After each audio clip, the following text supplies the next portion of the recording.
month, NASM is giving you free courses. That's right, free courses each month just for being part of the NASM family. Learn about everything ranging from nutrition to strength, weight loss to stress relief, and everything in between. Click the link in the bio for information and to claim your free course before they're gone. You are listening to the NASM-CPT Podcast with Richey, the official podcast of the National Academy of Sports Medicine.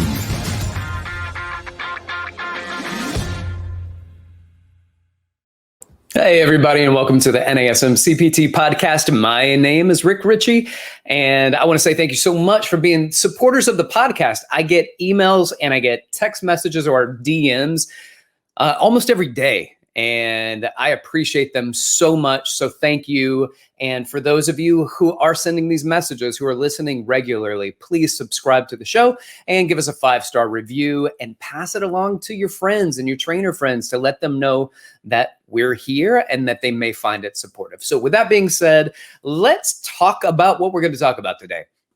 Today, I want to have a discussion about my walkthrough, my introductory sessions. All right, so it's just a walkthrough of sessions, because I get people that ask the question sometimes, hey, when you do your first session with somebody, what do you do?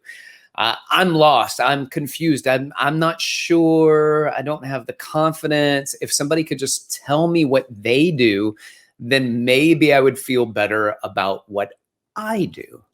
So with that being said, I'm going to say, let's give it a go. And my intro sessions that I do with people, you may listen to it and be like, that's a terrible idea. That will never work for me. That is not my idea of a good introductory session. And if that is the case, you do you. This is not the right way to do it, but it is a way that works very, very well for me and who I am as a person and as a trainer. And it lines up with my values and it lines up with my interest, and it lets clients know that I am interested in them. So that's a big deal, because sometimes what we want to do as personal trainers, we want to show you how good we are, how much we can do. Let me tell you about me. And I'm going to tell you right now, nobody's coming to train with you because they are that interested in you. They are interested in what you can do for them. So let's talk about that. Let's talk about building rapport with your clients and working with your clients. So getting into the whole thing, like an introductory session, it's not a sales pitch. Here's the introductory session. First thing we do, initial conversation before I even meet somebody. First thing I do is I ask them, why? Why do you want to train? What's there for you? What do you want to train? What do you want to get out of our training sessions together? It's clearly we're being connected. They're interested. What is the outcome that you want to have? Let's talk about your goals, what you want. And then I want to know why you think I can do that. So tell me about why you reached out to me, because this is not me oftentimes reaching out to clients at this point. It's being connected with them. So how do we get connected? Who is our contact point? How do you know that person? Getting all the rapport building and stuff that's in there. And then one of the more powerful questions that you can ask is, have you ever worked with a personal trainer before? And why is that powerful? Because it's going to give you some important answers. Number one, if they say yes, it is very important to find out what that experience was like with that personal trainer, because people love their past trainers, or they've had a trainer before and they really hated the experience. We get some middle ground there, but let's stay away from the pendulum swinging back and forth, and let's go polarization. I love my trainer, or I really, really don't care for the trainer that I had in the past. There are very important questions here. The follow-up questions are, what did you love about your trainer? Tell me about that experience. Because they're giving you insights into their personality, into a relationship that they had in the past that worked really well for them. And then, of course, finding out why they are no longer with that particular trainer. And then see if there are any things within that match your values and fit with your training style that you can go, oh, we might work really well together based off some of the stuff that you said about you and your trainer. And then what if they didn't like having a trainer? What if the trainer that they had didn't make them feel good, didn't make them feel accomplished? What if they made them do exercises that they didn't want to do? And yes, I know you're thinking every exercise is an exercise most of our clients may not want to do. But what else was going on there? It's going to give you insight into who this person is as a client and how you will be able to work with that person. So that's important. And then at some point, and you might want to do this earlier on before getting into all of this information, is you need to know what their schedule's like. So what do they want to train? When do they want to train? When are they available? And does that match when your availability is? Otherwise, you spend a lot of time building rapport with somebody, which nothing wrong with that. But at the end of a conversation, which could be lengthy, you say, oh man, none of our schedules just don't work out. It just doesn't work out. It may be beneficial to have a long conversation before having a conversation about scheduling, because at the end of it, when you look at it and you say, hey, the schedule just doesn't work out, maybe they've kind of put out some times that were ideal, but they can move some things around if they think that working with you is really something that, after having this conversation, makes them want to adjust some things in their schedule. So maybe they have a babysitter coming on this day instead of the other day. Usually they like to go play squash on one day, but they can switch it to another day, just once a week, just so that they get a chance to work with you. So fantastic. And then I do this before we start the training session, is before our introductory, our first meeting, is we have to discuss rates. We have to discuss what I charge for my training sessions. And that's going to be important because that decides whether we move forward into that first session or not. And so getting this out, having that conversation first is very important. But it's not that way for everyone, because some of you are working at large corporate facilities and you do introductory sessions. And in those introductory sessions, you take them around the gym and you show them around the gym, you show them some exercises, you go through maybe an assessment, and at the end of it, you do your pitch at the end. And we'll talk about the pitch at the end of this podcast. So stay tuned and let's go prior to the first meeting. Prior to the first meeting, again, before I meet them, I'm going to send them a PAR-Q and I'm going to send them a liability waiver form. So a PAR-Q stands for Physical Activity Readiness Questionnaire.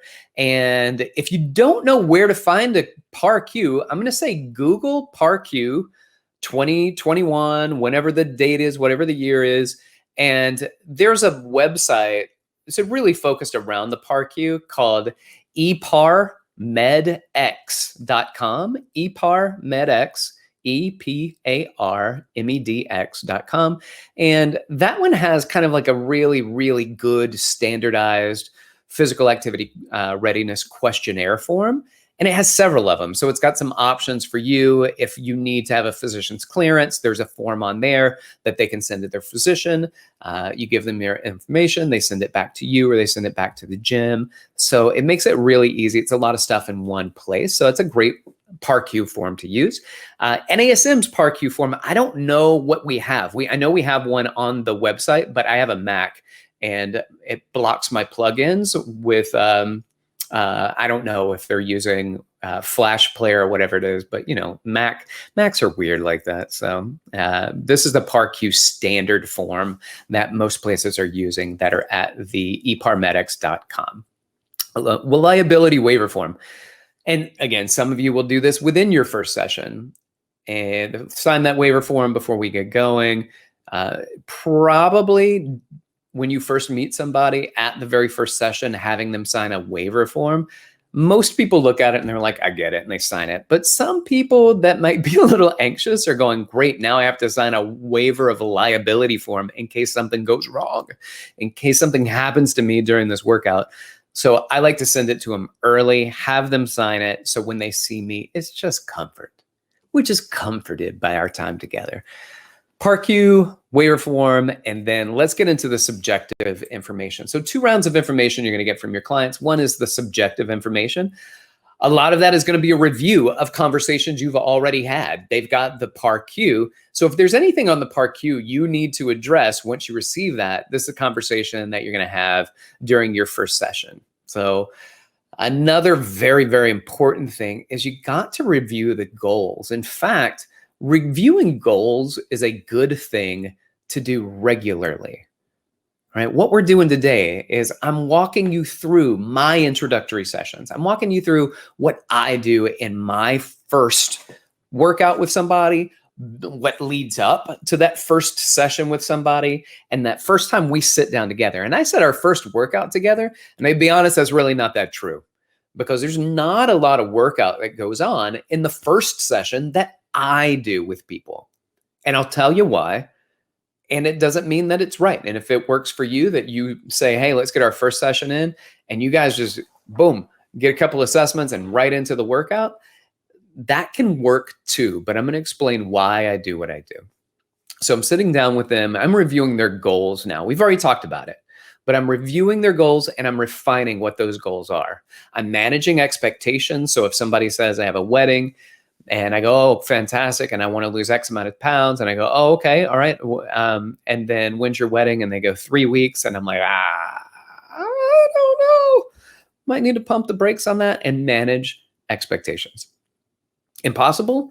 No, but what is possible, and we need to break down what those possibilities are and what they look like, which probably a conversation for another podcast. What maybe are the weight loss goal expectations that you can expect, and how can we coach people through that?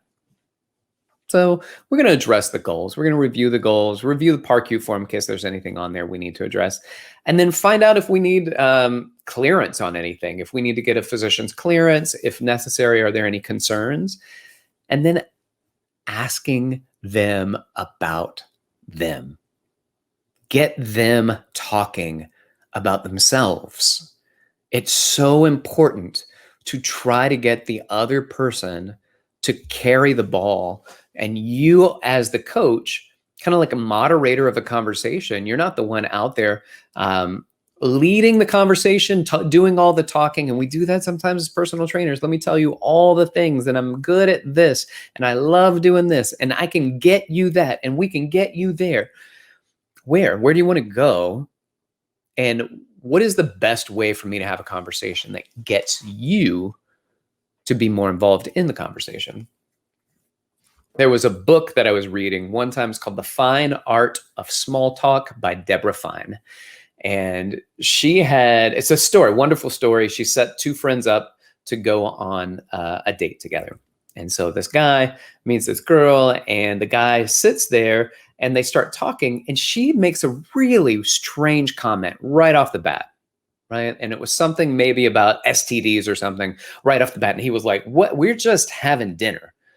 And he was so taken back by that initial statement that he just kind of let her talk. And she talked and she talked and she talked and talked and talked. And at the end of it, they both went back. They went their own ways. And each of them the next day called the author of the book. And the woman and the man's perception of that date was totally different. The guy said, oh, this is terrible. It was awful. The first thing she asked about this, and then she went on and on about herself, and she went on and on. And then the lady friend called, the girlfriend called, and Deborah answered the phone, and the woman said, he's such a good listener. He's such a good listener. Oh, we talked and we talked and we talked, and they did not talk. She talked. And here's the thing for you as a trainer, the takeaway is the more you talk, the more you feel comfortable with the conversation. But that doesn't mean that they are comfortable with it. You know how you know they're comfortable? They are talking. You don't know somebody else is comfortable when they're quiet. So try to get the other person to talk. Draw them out. Get them to speak about themselves, what they like, what they dislike, what their goals are, what their needs are, what their wants are, what their concerns are. All of that is vitally important. And then sharing with them, and then using levity. I think using levity is important, but also acknowledging the seriousness of what their goals are. And that is where I go with the subjective information. And then the objective information starts. And we still hopefully have conversations. We can banter a little bit, but let's get into the movement. And those movements, the objective information, and really, to be honest, like this is still subjective information. Like an overhead squat assessment, we're not specifically measuring anything to give us quantifiable numbers. We're not, if we use something like maybe an app like Dartfish or Coach's Eye or something like that, that's objective. That's not subjective. It gives you angles and things like that. But we're still looking at this. We'll call it objective information because it's not them telling you, it is us trying to objectively watch somebody's movement pattern and see whether or not it lines within what we will consider the norms. And that's where we go into our overhead squat assessment. From the overhead squat assessment, it's just easy right into the single leg squat assessment if necessary. And not everybody needs to go into a single leg squat assessment. So just be aware of that. So going through the overhead squat assessment, going through the single leg squat assessment, and then I like to find a few more things that allow me to identify where maybe some tightness or weakness or synergistic dominance is going on. So I might have them go through some bridges. And in the bridges, I want to know where they feel it.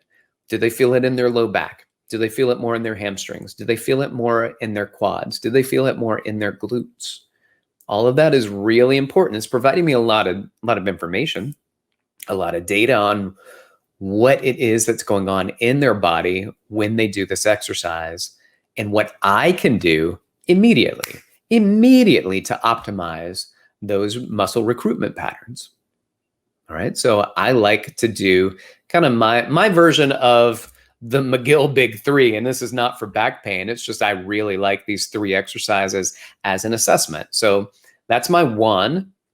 My second one, so after the bridge, I like to do the prone iso abs. So the plank position on the forearms.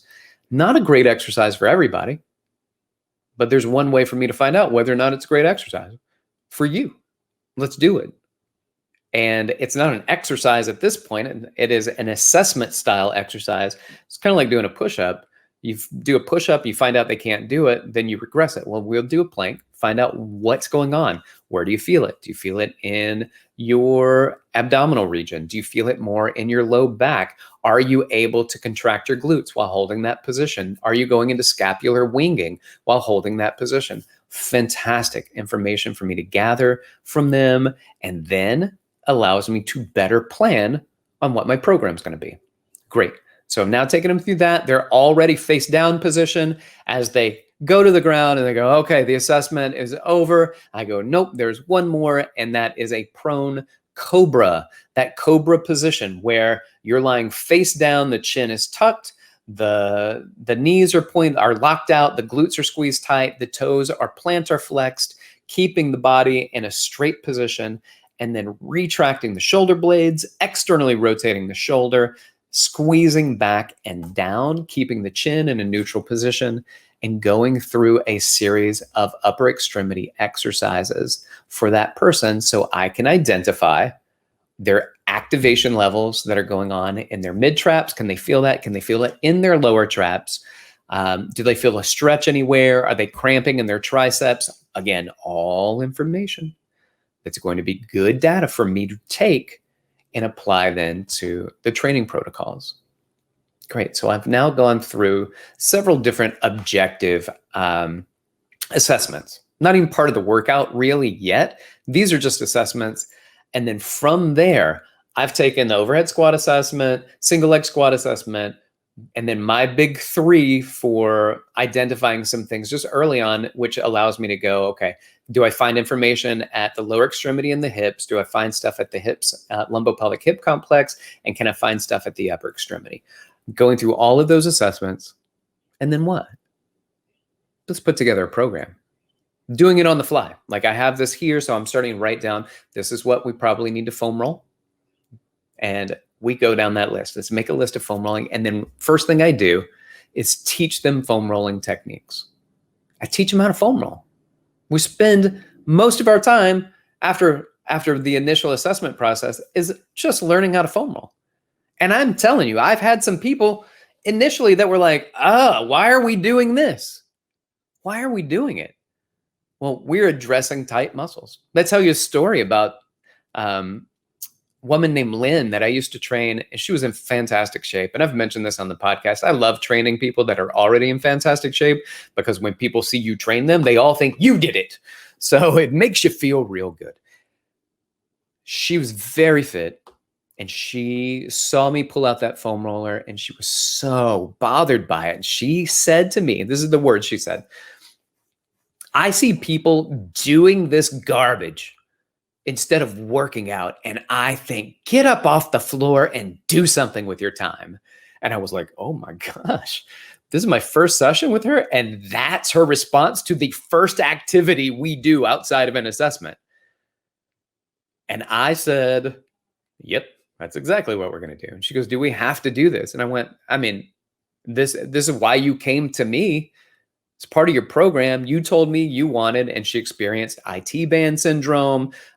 She couldn't run anymore, and she loved running. There are all these things that she talked about, and based off her assessments, I got some pretty good ideas of what we can do. And we started foam rolling and stretching, and then doing her activations. And within 2 months, she signed up for a marathon, which I thought was a bit early, but she was so excited to be able to run again. And all it took is little things and for her to put her ego aside so that we could get to some of the things that she's going to benefit most from. Because in her head, working as hard as you can go, doing the hardest things that you can do as regular as you can do was always the right answer. And the right answer is the right answer, not working harder being the right answer every time. So we did that. We could and I taught her foam rolling. Next thing I do after the foam rolling, we go right into the stretches. Rick, I didn't think you're supposed to stretch before a workout. 2 things. I'm not really doing a workout with them right now. Second thing is when we do the workout for the next session, she's still doing all of this stuff. So yes, you can do that. What is the information? What does the science say? What does the research and the data say about static stretching prior to working out? It says that it can limit your 1 rep max to 5 rep max, and it can limit how high you jump. You think that's what I'm doing with my clients when I first meet them? You think we're going to go into our 1 rep maxes? You think we're repping out right now 1 rep maxes for our first workouts, or we're doing high jumps during our first workouts? Because that is not what we're doing. And so people take this part of this spectrum that says if you do static stretching, it does not allow you to lift as heavy as possible. Yeah, no joke. That's not who I'm working with right now. Maybe months down the road, when corrective exercise like static stretching is no longer necessary, and we can get into active flexibility and we can get into dynamic flexibility, it's fine.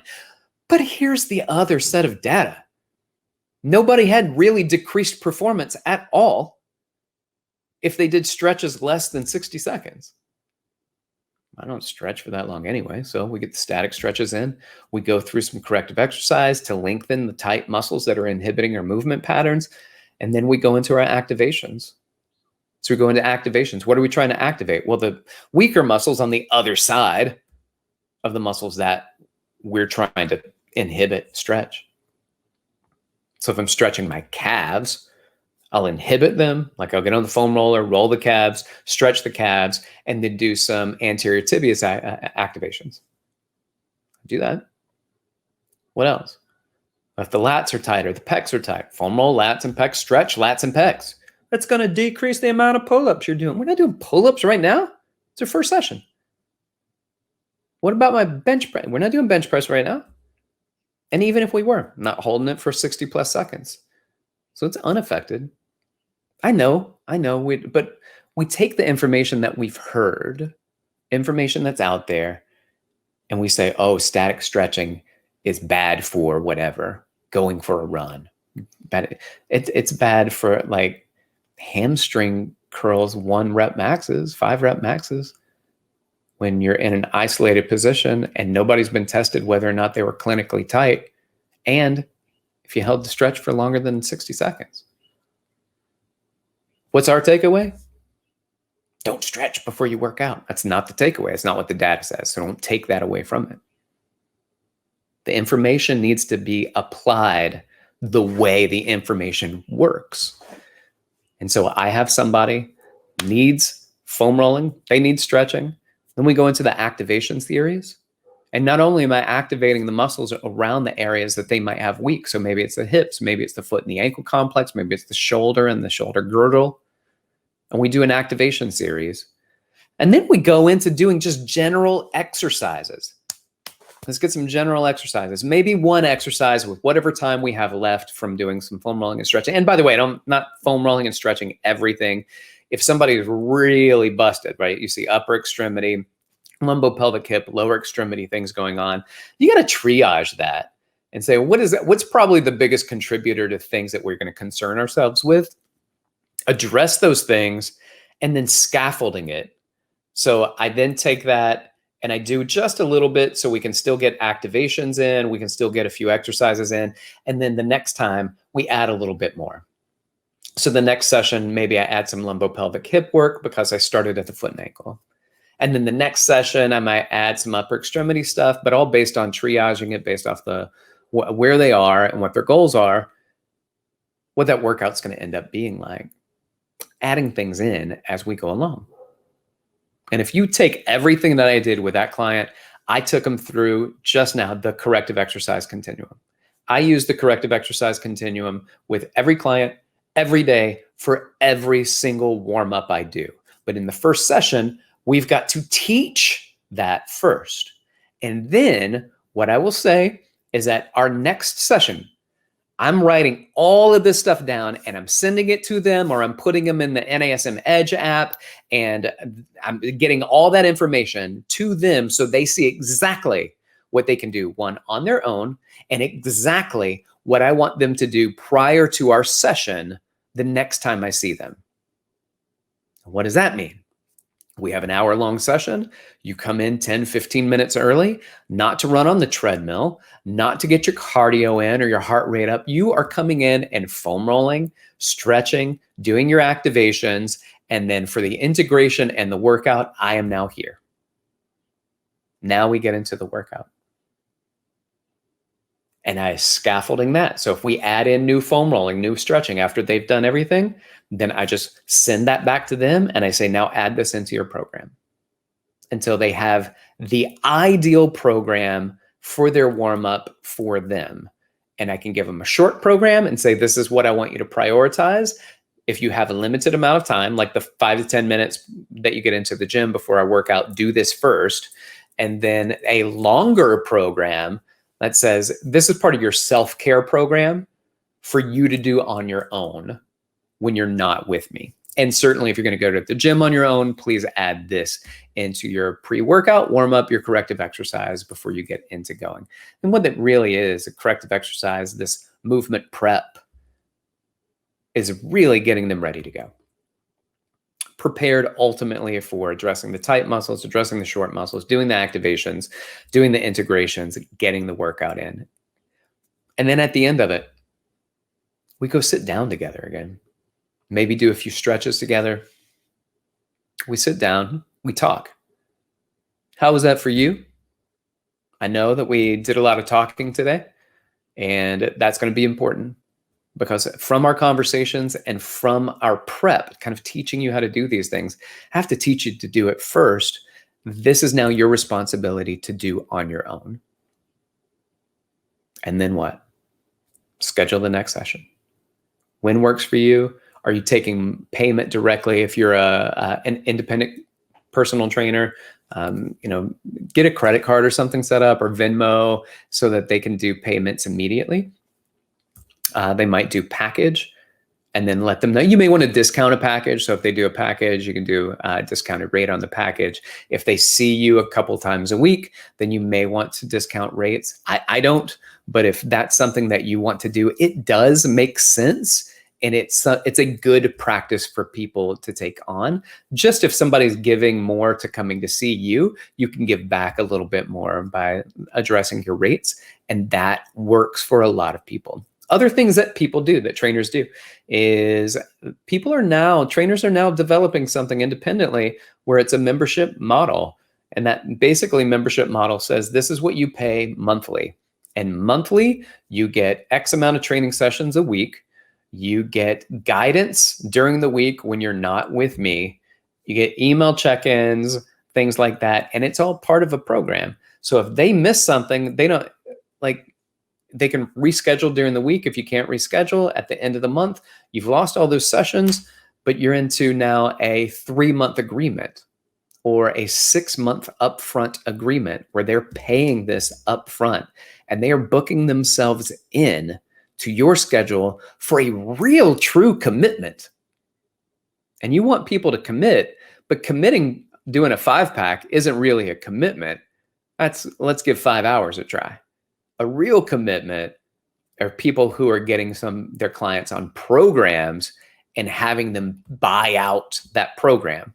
This is the program we're going to do. It's a 3-month program. So it's a quarter of the year. Commit to this program. Do this program. And they say, all right, how much? And you say, well, based on this is what you get. And then you give them a rate. I know what you're thinking. Give me how much that cost. And I don't know. I think it's different. It's different where you live, your education level, who you are, what the environment is like, where you're training, how you're training. Are you renting space to make that happen? So there are a lot of caveats that go along with it. And so you'll have to do market research on your own to find out what's going on. Chances are not a lot of personal trainers around your area are doing that model. And I live in New York, and more independent trainers are buying into that model and finding it really to be quite successful. So with that being said, there's kind of a walkthrough of my first session where I get all of the paperwork, the PAR-Q, the liability form before we even meet, our time together, and then we start having conversations, spend most of our time in conversation.